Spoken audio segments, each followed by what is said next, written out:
Em 19 de abril, o exército celebra o seu dia e aponta para uma batalha travada em 1648. Mas o Brasil ainda nem era independente.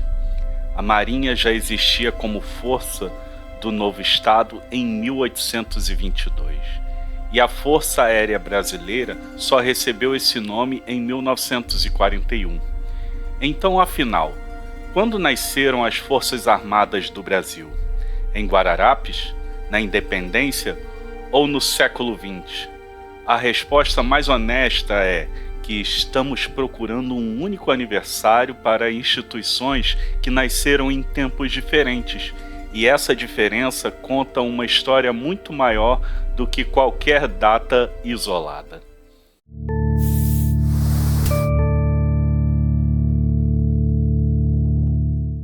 Eu sou o Leandro e aqui é o História Sem Decoreba. Aqui você não decora a história, você entende a história. Hoje nós vamos separar 3 coisas que costumam aparecer misturadas: os antecedentes militares do período colonial, a memória criada em torno de Guararapes e o nascimento institucional das forças de um Estado brasileiro independente.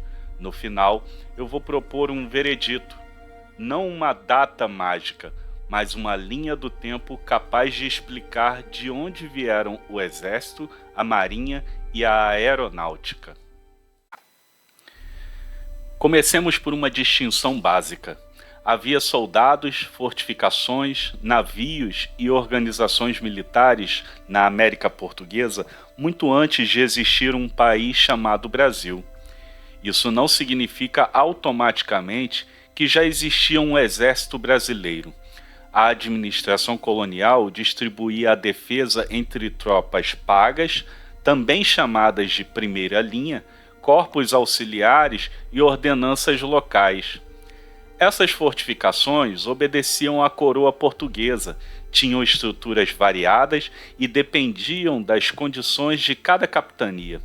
Ao lado delas, milícias formadas por homens livres, inclusive corpos de pretos e pardos, revelavam uma sociedade militarizada, hierárquica e profundamente marcada pela escravidão. Portanto, o período colonial oferece raízes, práticas e experiências de guerra, mas a nacionalidade dessas forças era portuguesa, não brasileira no sentido político que surgiria depois de 1822. Esse cuidado com as palavras evita projetar o Brasil de hoje sobre um mundo que ainda não o conhecia. É nesse cenário que entram as batalhas dos Guararapes. Em 19 de abril de 1648 e 19 de fevereiro de 1649, forças luso-brasileiras derrotaram tropas da Companhia das Índias Ocidentais holandesas nos Montes Guararapes, em Pernambuco. Foram confrontos decisivos na longa luta contra a ocupação holandesa no Nordeste. A vitória não foi obra de um exército nacional já pronto. Participaram soldados da coroa, proprietários, moradores locais, indígenas, negros, mestiços e homens mobilizados em diferentes condições.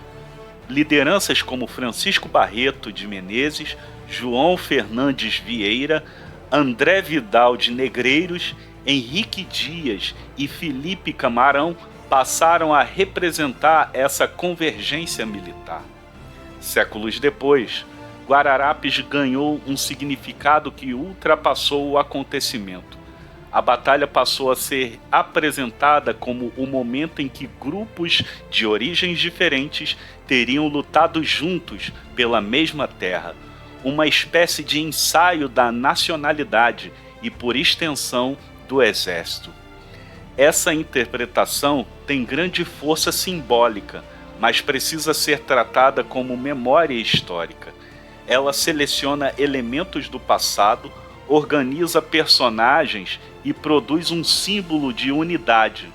Ao mesmo tempo, pode esconder conflitos sociais, relações de poder e a própria escravidão que estruturava aquela sociedade. Há ainda um detalhe revelador. O Dia do Exército, em 19 de abril, foi instituído por decreto de 24 de março de 1994. O texto oficial declara que as raízes do Exército estão em Guararapes. Isso não transforma a batalha em invenção. As batalhas aconteceram e foram fundamentais. O que foi construído posteriormente foi o vínculo comemorativo entre 1648 e a instituição atual. Guararapes é, portanto, uma raiz simbólica assumida pelo Exército, não a certidão jurídica de nascimento de uma força nacional contínua desde o século XVII.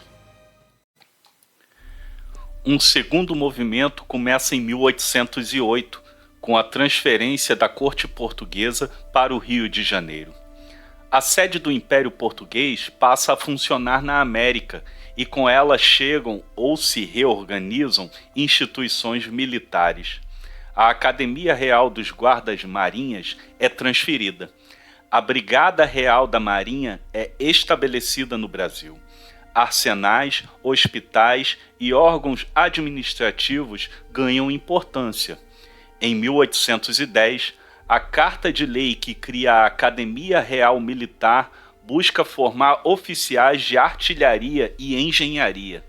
Em 1821, instala-se no Brasil a Secretaria de Estado dos Negócios da Guerra, confirmada sob a autoridade de Dom Pedro em maio de 1822. Nada disso era ainda a organização definitiva de um país soberano, mas forneceu quadros, conhecimentos, repartições e infraestrutura que a independência herdaria. O novo Estado não começaria do zero. Ele tomaria posse, disputaria e transformaria aparelhos construídos sob a monarquia portuguesa. É aqui que a origem institucional se torna mais clara. A independência proclamada em 1822 não foi aceita ao mesmo tempo em todo o território.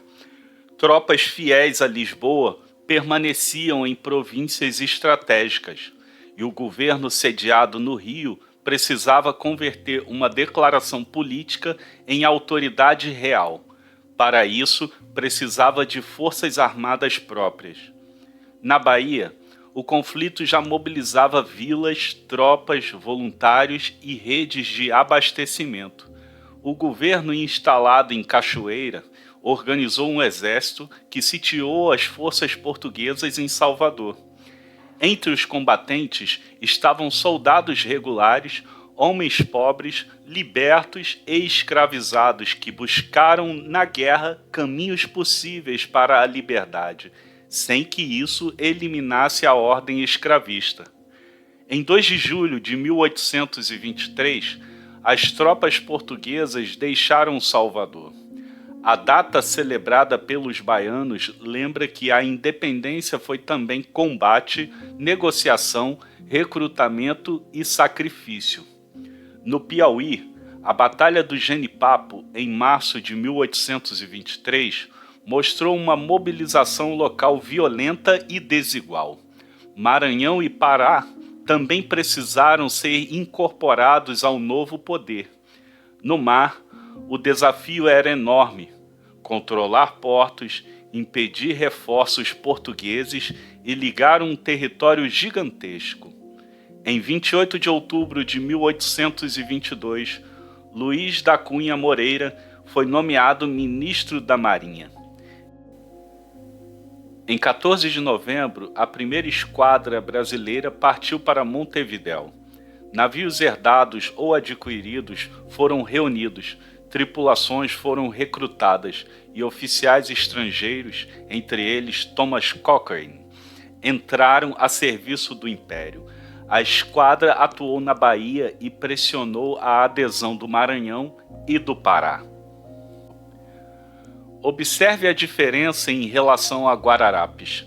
Agora existe um governo brasileiro que nomeia ministros, paga tropas, arma navios e emprega essas forças para estabelecer a soberania do Brasil. Ainda havia muitos portugueses nos quadros, mercenários estrangeiros, unidades improvisadas e lealdades incertas. O nascimento institucional não foi puro e nem instantâneo, foi uma transformação em plena guerra.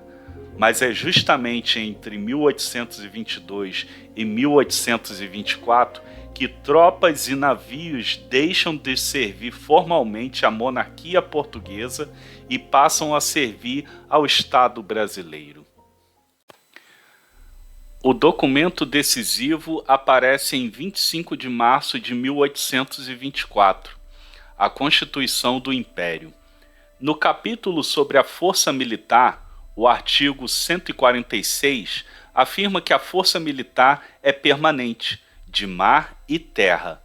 O artigo 149 menciona os oficiais do Exército e da Armada. E o artigo 150 determina que uma ordenança especial regule a organização do Exército do Brasil e da Força Naval. Pela primeira vez, a lei fundamental do país descreve forças permanentes pertencentes ao Estado brasileiro. Isso não encerra a construção. Depois da abdicação de Dom Pedro I, a lei de 18 de agosto de 1831 cria as guardas nacionais e extingue antigos corpos de milícias, guardas municipais e ordenanças. O Exército Regular convive com a Guarda Nacional, sofre disputas políticas, limitações orçamentárias e sucessivas reformas. A Marinha também passa por reorganizações, revoltas e modernizações. Instituição não é apenas um momento em que aparece no papel. É uma prática mantida, financiada, disciplinada e disputada ao longo do tempo. Mesmo assim, 1824 oferece a prova constitucional mais forte de que o Brasil já se entendia como um Estado com força permanente de mar e terra. A Guerra do Paraguai, entre 1864 e 1870, foi outro divisor. O conflito exigiu mobilização em escala inédita, ampliou o recrutamento e expôs problemas de comando, logística, saúde e treinamento. Os chamados voluntários da pátria se somaram às tropas de linha e a contingentes recrutados de formas muito diferentes. Homens negros, libertos e escravizados participaram em grande número, embora por muito tempo a memória pública tenha reduzido essa complexidade. No mar, a Batalha do Riachuelo, em 1865, tornou-se um marco da Marinha e ajudou a assegurar o controle dos rios. Da guerra não saiu de um dia para o outro um exército moderno e homogêneo, mas a experiência fortaleceu identidades corporativas, redes entre oficiais e demandas por profissionalização. Nas décadas seguintes, escolas, promoções, doutrinas e disputas internas ajudaram a moldar uma organização mais permanente. Em 1889, setores do exército tiveram participação central na queda da monarquia e na proclamação da República. A mudança de regime não criou as forças do zero, alterou sua posição política, seus símbolos e seu relacionamento com o Estado. Mais uma vez, vemos continuidade e ruptura ao mesmo tempo. No início do século XX, o avião acrescentou uma dimensão que a Constituição de 1824 não poderia prever. A Marinha criou sua escola de aviação em 1916. O Exército estruturou seu serviço e sua escola de aviação em 1919. Durante 2 décadas, portanto, A aviação militar brasileira permaneceu dividida entre os dois ramos. Isso mudou em 20 de janeiro de 1941. O Decreto-Lei número 2.961 criou o Ministério da Aeronáutica e reuniu a Aeronáutica do Exército e a Aviação Naval sob o nome de Forças Aéreas Nacionais. Poucos meses depois, em 22 de maio, o Decreto-Lei número 3.302 alterou a denominação para Força Aérea Brasileira. A FAB não surgiu porque o Brasil jamais tivesse voado antes.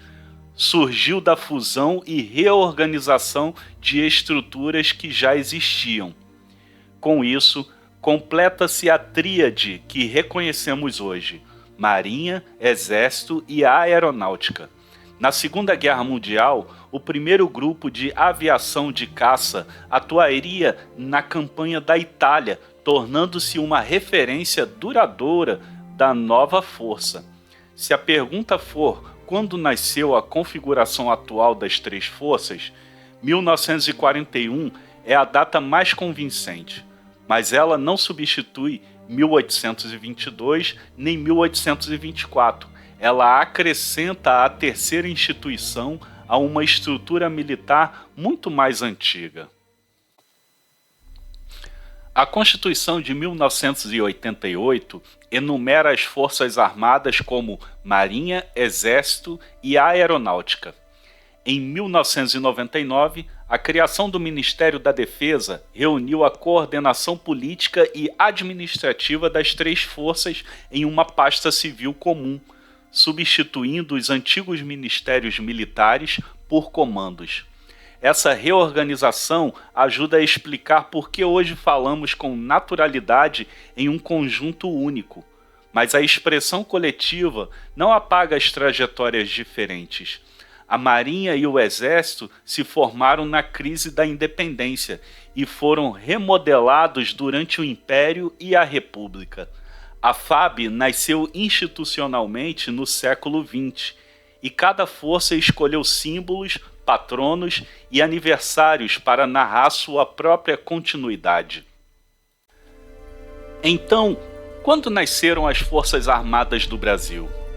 Depende do que você está chamando de nascimento. Se a pergunta é pela raiz simbólica do Exército, a resposta oficial aponta para Guararapes, em 1648. Se a pergunta é quando o Estado brasileiro passou a organizar forças próprias para defender sua soberania, a resposta está no processo de independência entre 1822 e 1824. Se a pergunta é quando surgiu a estrutura das três forças que conhecemos hoje, a resposta é 1941, com a criação da Aeronáutica e o nome Força Aérea Brasileira.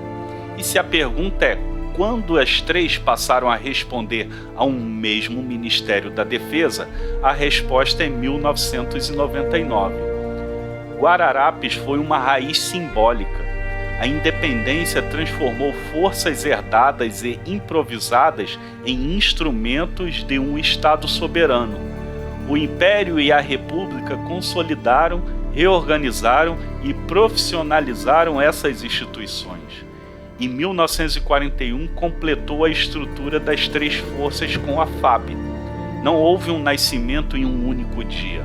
Houve uma construção de séculos. Foi um processo, não um instante. Uma história feita de continuidades, rupturas e escolhas de memória. Agora eu quero saber, antes deste vídeo, qual data você escolheria? 1648, 1822, 1824 ou 1941? Escreva nos comentários e explique o seu critério. Se esta investigação ajudou a você a enxergar a independência para além do grito do Ipiranga, compartilhe o vídeo e se inscreva no canal. Aqui a história não é uma coleção de datas para decorar, é uma investigação para compreender.